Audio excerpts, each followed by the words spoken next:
ডানকুনি নাটভূমির উদ্যোগে 3 দিন ব্যাপী মণিপুরী নৃত্যের কর্মশালা অনুষ্ঠিত হয়ে গেল ডানকুনির 14 নম্বর ওয়ার্ডের প্লেবক্স স্টুডিও থিয়েটারে।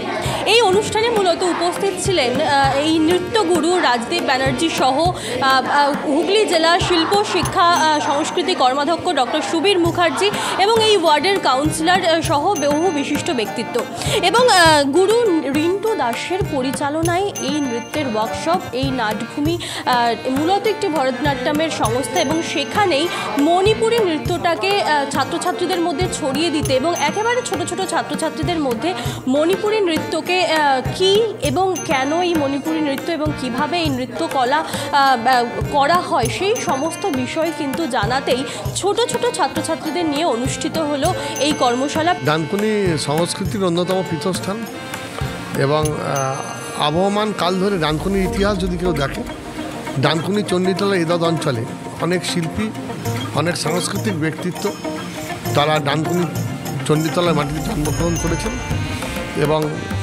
এই মাটি থেকে সারা ভারতবর্ষ, সারা পৃথিবীতে তারা ব্যক্ত হয়েছেন। তাই সেই দিক থেকে ডানকুনির একটা সংস্কৃতির একটা দীর্ঘ পথ চলা আছে এবং সেই পথ চলাকে আঁকড়ে ধরেই বলতে পারেন যে এই তানিয়ার মতো নতুন প্রজন্মের যারা শিল্পী তারা এই যে নাটভূমি নামে একটি নৃত্য সংস্থা এবং সেখানে আজকে এই যে একটা মণিপুরী নৃত্যের ওয়ার্কশপ, এটা ভাবা যায় না। ওনার শ্রদ্ধেয় গুরুজি আমার পাশে আছেন। এক কৃষ্টির শহর, সংস্কৃতির শহর উত্তরপাড়া থেকে উনি এসেছেন, আমাদের পার্শ্ববর্তী শহর, এবং এখানকার পৌর মাতা আছে, প্রাক্তন পৌর পিতা আছে। আমাদের সকলেরই একটা ভাবনা, যে ভাবনার মধ্যে হয়তো কোথাও আমরা এক হয়ে যাই যে সংস্কৃতিকে এবং সংস্কৃতির চর্চা এবং চর্চাকে আমাদের দিন দিন আরও বৃদ্ধি করতে হবে। আপনারা অনেকেই জানেন যে ডানকুনিতে ঠিক একটা সঠিক অডিটোরিয়াম ছিল না এবং চণ্ডীতলাতেও যে বিদ্যাসাগর অডিটোরিয়ামটা অনেকটা দিন হয়েছিল ঠিকমতো মেনটেনেন্সের অভাবে তার অনেক রকম আধুনিকীকরণ তার হয়নি। তাই আমি হুগলি জেলা পরিষদের তথ্য সংস্কৃতি দপ্তরের দায়িত্ব পাওয়ার পরে প্রাথমিকভাবে প্রথম দফায় 90 লক্ষ টাকা বরাদ্দ করে তার কাজ চলছে। বিদ্যাসাগর অডিটোরিয়ামটা অত্যন্ত আধুনিক, সম্পূর্ণ শীতাতপ নিয়ন্ত্রিত এবং অভিনব সাউন্ড সিস্টেম মঞ্চের একটা অডিটোরিয়াম হতে চলেছে। তার সাথে সাথে আরও বেশ কিছু টাকা লাগবে, সে টাকা আমরা বরাদ্দ করছি। এক কথায় প্রায় 1.5 কোটি টাকা আমরা পশ্চিমবঙ্গ সরকারের মাননীয় মুখ্যমন্ত্রী, মানবিক মুখ্যমন্ত্রী মমতা বন্দ্যোপাধ্যায়ের অনুপ্রেরণায় সে অডিটোরিয়ামের কাজ চলছে। এই জন্যই বললাম যে ডানকুনি চণ্ডীতলায় প্রায় 40 থেকে 45টি নৃত্যের সংস্থা আছে, নাটকের সংস্থা আছে 10 থেকে 15টি, যাত্রার সংস্থা আছে, এছাড়াও কবিতা একাডেমি থেকে আরম্ভ করে বাচিক শিল্পীদের বিভিন্ন ধরনের এখানে সেমিনার হয়। তাদের এতদিন এখানে কোনো অনুষ্ঠান পারফর্ম করতে গেলে একটা ডানকুনিতে বিনোদিনী নাট্যমন্দির আছে আর উত্তরপাড়া গণভবন কিংবা কোন্দাগরে তাদের যেতে হতো।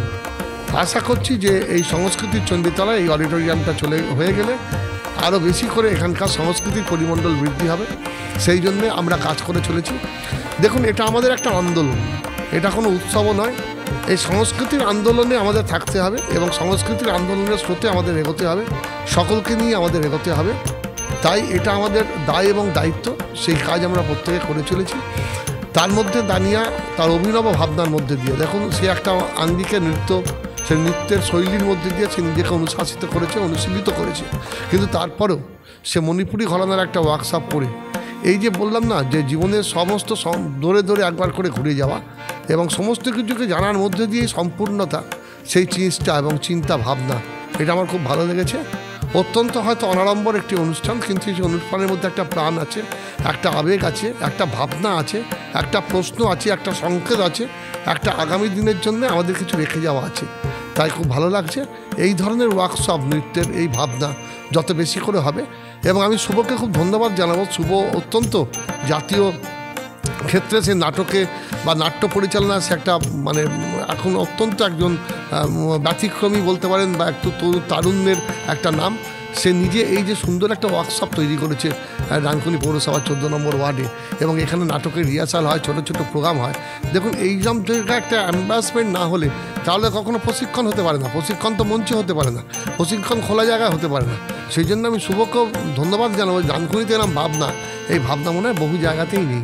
তাই সব কিছু মিলিয়ে নাটক, গান, কবিতা সব কিছু মিলিয়ে আসুন সংস্কৃতির ডানকুনি, সংস্কৃতির চণ্ডীতলায় আমরা আস্তে আস্তে সকলে মিলে হাত ধরে ধরে এগিয়ে যাব এবং নিশ্চিতভাবে এই সংস্কৃতির চণ্ডীতলা ডানকুনি হুগলি জেলার মানচিত্রে এক উজ্জ্বল নক্ষত্র হয়ে আগামী দিনে প্রতীয়মান হবে। ডানকুনি নাটকুনি যেটা 14 নম্বর ওয়ার্ডে অবস্থিত, তার জন্য তো আমি প্রচণ্ড আপ্লুত যে এত সুন্দর, হয়তো ডানকুনির মধ্যে অনেক জায়গায় আছে, কিন্তু আমার ওয়ার্ডে এই নাটভূমি রয়েছে যেখানে বাচিক শিল্পী আছে, নাট্যকারেরা রয়েছে। আমার তানিয়া, যার আমন্ত্রণে আজকে এখানে আসতে পেরেছি, এখানে 3 দিন ধরে ওয়ার্কশপ চলছে। ও একান্তই ভারতনাট্যম শেখায় বা ওর গুরুজি এখানে আছে, কিন্তু তা সত্ত্বেও যে একজন ভারতনাট্যমের নৃত্যকার যে কীভাবে একজন মণিপুরিতেও আগ্রহী থাকতে পারে, সেটা ওকে আজকে দেখে বুঝলাম। ওর অনেক ছাত্রছাত্রী এখানে আছে, তাদের সাথে আমরা বসলাম, দেখলাম ওদের চর্চা।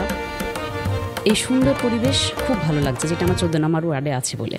বাড়ি হোক কিংবা অফিস, কিচেন হোক কিংবা বাথরুম, সবকিছুই মনের মতো করে সাজাতে আজই আসুন আল আমিন মার্বেল হাউস। এখানে নামি দামি এবং গুণগত সম্পন্ন মানের টাইলস, মার্বেল এবং গ্রানাইটে রয়েছে প্রচুর সম্ভার। আমাদের ঠিকানা আল আমিন মার্বেল হাউস, গ্রাম মুকুন্দপুর, পোস্ট মশাট, জেলা হুগলি, পিনকোড 712701। আমাদের কন্ট্যাক্ট নাম্বার 7319093272, এছাড়া 7063845499। কি দেখলাম বলতে, এই যে নাটভূমির যে প্রয়াসটা, সেই প্রয়াসটা সবসময় আমি ওকে সাধুবাদ জানাই, কারণ ও নতুন নতুনভাবে চেষ্টা করে যে ছেলে মেয়েদের এই দক্ষিণ খোলা জানলা, মানে এই যে শিল্প সংস্কৃতি, এটা তো একটা দক্ষিণ খোলা জানলা। না হলে কেউ ফোন নিয়ে ব্যস্ত থাকবে, না হলে কেউ অন্যান্য কাজে ব্যস্ত হয়ে পড়বে, কিন্তু এইটা আমাদের Indian heritage, Indian classical dance, Indian classical music হচ্ছে ইন্ডিয়ান হেরিটেজ। এটাকে নিয়ে যে এগিয়ে যাওয়া এবং শুধু একভাবে একরকমভাবে ভারতনাট্যম চর্চা তো ওরা করে আসছে, কিন্তু তার সাথে সাথে যে আরও 7টি ক্লাসিক্যাল ডান্স আছে, সেই ক্লাসিক্যাল ডান্সের সম্যক জ্ঞান যদি হয়, তাহলে ছেলেমেয়েরা আরও বেশি উপকৃত হবে এবং ওরা নিজেদেরকে আরও পরিশীলিত করতে পারবে। তো সেই ভাবনা থেকে আমার এটা খুবই ভালো লাগছে যে একটু ব্যতিক্রমী, কারণ যে শুধু ও ভারতনাট্যমের মধ্যে সীমাবদ্ধ রাখিনি, ও অন্যান্য ক্লাসিক্যাল ডান্স ফর্মগুলোকে নিয়েও কাজ করছে। আর সেই কাজ করার জন্যে যখন এবারে রিন্টু দাস এসছে এই ওয়ার্কশপ করাতে, ও ভীষণ একটা মানে ভালো এবং ভালো মনের এবং ভালো নৃত্যশিল্পী, এবং মানে ভারতবর্ষের কেন বিশ্বের দরবারে একজন গুরু কলাবতী দেবী ওনার সুযোগ্য ছাত্র। তো ফলে সেই যে একটা ছায়া, সেই যে একটা চেন আনতে পারছে তানিয়া এই নাটভূমিতে, বা সেই জায়গার সেই ছাপটা আনতে পারছে, এটাই তো একটা বড় ব্যাপার। আর নতুন নতুনভাবে কাজ করুক, আমার অনেক শুভেচ্ছা, ভালোবাসা সব কিছুই রয়েছে, এবং সব চেনা মুখের মাঝখানে বসে আমারও খুব ভালো লাগছে।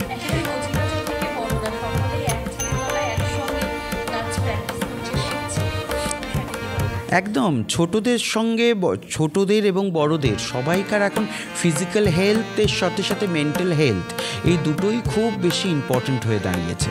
কেননা এত কাজের মধ্যে, নানান রকমের ব্যস্ততার মধ্যে, ছোটদের এক্সাম, বড়দের একটা নানান রকমের কাজের মধ্যে থাকতে হয়। তো সেই জায়গা থেকে এই যে এটা একটা অক্সিজেনের মতন, হ্যাঁ, এটা ছাড়া ভাবা যায় না। মানে আমরা তো ভাবতে পারি না আমরা নৃত্যশিল্পী, আমরা এইটা নিয়েই এগিয়ে চলেছি, কিন্তু যারা ছোটরা তাদেরকেও যদি এইভাবেই পথটা দেখানো যায় যে এটা একটা দক্ষিণ খোলা জানলা। আমরা যে কোনো একটা ফ্ল্যাট বা কিছুতে আমরা গেলে প্রথমেই জিজ্ঞেস করি না এটা দক্ষিণ দিক কোন দিক, বা একটা বাড়িতে গেলাম এটা দক্ষিণ দিক কোন দিকে। তো তেমনই তো জীবনের দক্ষিণ দিক হয়তো এটাই, এই গান বাজনা, এই সংস্কৃতি চর্চা। 3 দিনের ওয়ার্কশপে তো সেরকমভাবে কিছু জানা যায় না, জাস্ট একটা ওরা মানে একটা কল্পনা যে মণিপুরি নাচটা এরকম হয়, এখানকার নাচ মণিপুরিতে কী ধরনের নাচ হয়, কি কি আছে। আর যখন এদেরকে আপনি ইন্টারভিউ নেবেন তখন আরও জানতে পারবেন যে এরা কী কী শিখেছে। এরা মানে মণিপুরি নাচ, মানে মণিপুর দেশে আমাদের যা যা মানে আছে, মানে রিচুয়ালগুলো সমস্ত ওদের চেষ্টা করেছি যতটুকু বলে দেওয়ার, আর যেটুকু পেরেছি যতটুকু ওরা নিতে পেরেছে শিখিয়েছি। ওরাও খুব আনন্দ করে শিখেছে, খুব কষ্ট করে শিখেছে, আর খুব এনজয় করেছি আমি, আমাদের খুব ভালোই লেগেছে। আর এটা পুরোটাই পসিবল হয়েছে পুরোটাই তানিয়ার জন্য। সাধু যতটা কম বলা হবে, মানে মানে বললে কম বলা হবে, কি বলবো এটা, মানে প্রচেষ্টা, এত চিন্তা ভাবনা, এত সুন্দর তানিয়ার, মানে বলার অপেক্ষা রাখে না। যে একটা ও তো নিজে ভারতনাট্যম ডান্সার, সেই ক্ষেত্রে ও যে একটা অন্য একটা ডান্স ফর্মকে ছেলে মেয়েদের মধ্যে তো মানে জানার যে চেষ্টা, ইচ্ছে মানে জানার জন্যে যে মণিপুরি নাচটা এটা জানতে পারছে, একটা ভারতনাট্যম ডান্সার, ও তো ভারতনাট্যম ডান্সার, সঙ্গে মণিপুরি ডান্সটা এরকম হয় এটা জানার জন্যে ওরা যেভাবে তানিয়া ওদেরকে এগিয়ে দিচ্ছে, এটা অকল্পনীয়। ওরা ভবিষ্যতে আরও এগিয়ে যাবে, কারণ হচ্ছে যে আরও ডান্স ফর্মগুলো ওরা জানতে পারছে সেই ক্ষেত্রে। ওয়েলকাম। আমাদের 3 দিনের মণিপুরি নাচের ওয়ার্কশপ হলো। মূলত আমাদের প্রশিক্ষণ কেন্দ্রটা ভারতনাট্যমের। এবার আমার আগে আপনাদের পরিসর থেকেই, এই মাধ্যমটার থেকেই আমি জানিয়েছিলাম যে আমাদের নাচের স্কুলে আমরা চাই যে প্রতিকটা শাস্ত্রীয় নৃত্য যাতে সবাই অবগত হয়, এবং সেরকম যারা জ্ঞানী গুরু আছে তাদের কাউকে ডেকে তার মাধ্যম দ্বারা যাতে আমার ছাত্রীরা প্রতিকটা শাস্ত্রীয় নৃত্য সম্পর্কে সম্যক জ্ঞান পায়। এবার সেই হিসাবে তার প্রথম পদক্ষেপ বলতে পারেন এই ওয়ার্কশপটা। আমরা ভারতনাট্যমের এর আগে 2 বছর ধরে ওয়ার্কশপ করেছি, এটা 3য় আমাদের বছরের ওয়ার্কশপ, যেখানে আমরা মণিপুরি নৃত্যের প্রশিক্ষণ দিয়ে শুরু করলাম। আগামী দিনে কথাকলি বা আরও যে আর্ট ফর্মগুলো আছে শাস্ত্রীয় নৃত্যের, সেইগুলো আমরা চেষ্টা করব একটু একটু করে অন্তত প্রাথমিক পদক্ষেপগুলো আমার ছাত্রীদেরকে জানানো। মোটামুটি 30-35 জন মতন অংশগ্রহণ করেছে। এবার যারা ধরুন 1 ইয়ার হয়নি এখনো অবধি, তারা বেশ কয়েকজন আছে, তাদেরকে এখন পার্টিসিপেট করানো হয়নি, যেহেতু তারা একদমই জুনিয়র। সেই হিসাবে আবার 1 ইয়ার আফটার আমরা আবার এই জিনিসটা চালিয়ে যাব। আচ্ছা, এই উদ্যোগটা কেন? ভারতনাট্যমের একটা ইনস্টিটিউশন, সেখানে মণিপুরি ডান্স শেখানো, উদ্যোগটা কি কারণে বা অনুপ্রেরণা থেকে নেওয়া? আমি মূলত রবীন্দ্রভারতী থেকে পাস আউট। রবীন্দ্রভারতীতে গ্র্যাজুয়েশন কমপ্লিট করা, মাস্টার্স কমপ্লিট করা। রবীন্দ্রভারতী ইউনিভার্সিটিতে জেনারেলি আমাদের ওড়িশি, কথাকালি এগুলো সব অনার্স ডিপার্টমেন্ট আছে, জেনারেলি যেরকম হয়ে থাকে আর কি, যে কোনো কলেজেই। তো আমার ইচ্ছা ছিল প্রতিকটা ক্লাসিক্যাল ফর্মই আমরা যদি জেনুইনটা জানতে পারি, অ্যাটলিস্ট একটা ভারতনাট্যম করলে তার যে আডাউ যে ফার্স্ট প্রাথমিক স্টেপ, সেরকম যদি প্রতিকটা ক্লাসিক্যাল ডান্স সম্পর্কে জানতে পারি। এবার আমি সেটা কোনোভাবে পেরে উঠিনি, তো আমার ইচ্ছাই ছিল যে আমার স্টুডেন্টদেরকে আমি যদি সেটা করাতে পারি। হতে পারে আমরা এখন কত্থকের অনেক দূর অবধি এগোতে পারলাম না, বা আমরা কথাকালির অনেক কিছু জানতে পারলাম না, বা ওড়িশির আরও অনেক জানা আমাদের বাকি রয়ে গেল, কিন্তু শুরুটা তো করি, তারপর দেখা যাক যে আমরা কত দূর এগোতে পারি। এবার প্রতি বছর একটা করে যদি আমরা ক্লাসিক্যাল ফর্মকে রাখতে পারি, তাহলে আমার মেয়েরা ভারতনাট্যম নাচের চর্চা তো আমার দ্বারা জানছে, আমি তো রবীন্দ্রভারতী থেকে সেগুলো পড়ে সেগুলো ওদের শেখাচ্ছিও, থিওরিও শেখাচ্ছি, প্র্যাকটিক্যালও শেখাচ্ছি।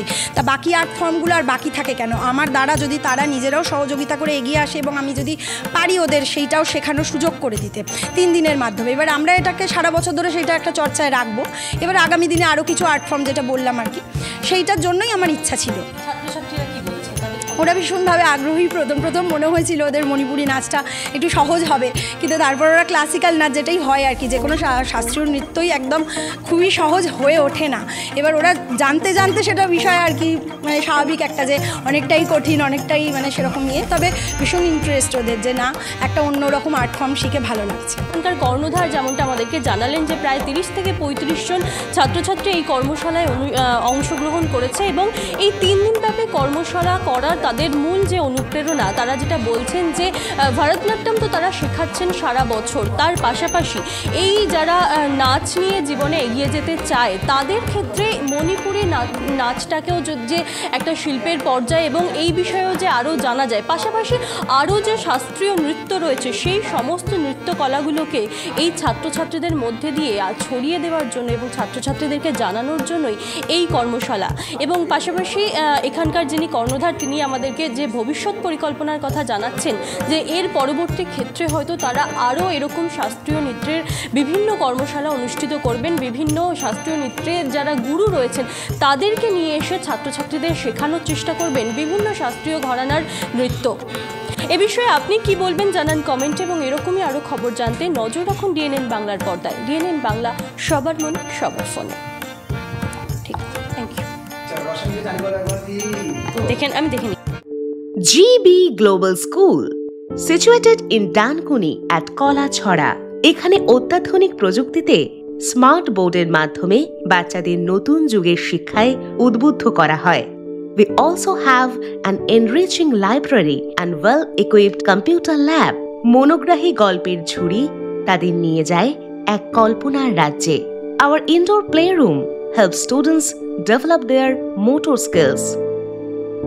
নাচের ছন্দে খুদেরা মাতোয়ারা। In the lush green playground, students have fun and make new friends. আর এভাবেই বেজে যায় ছুটির ঘন্টা।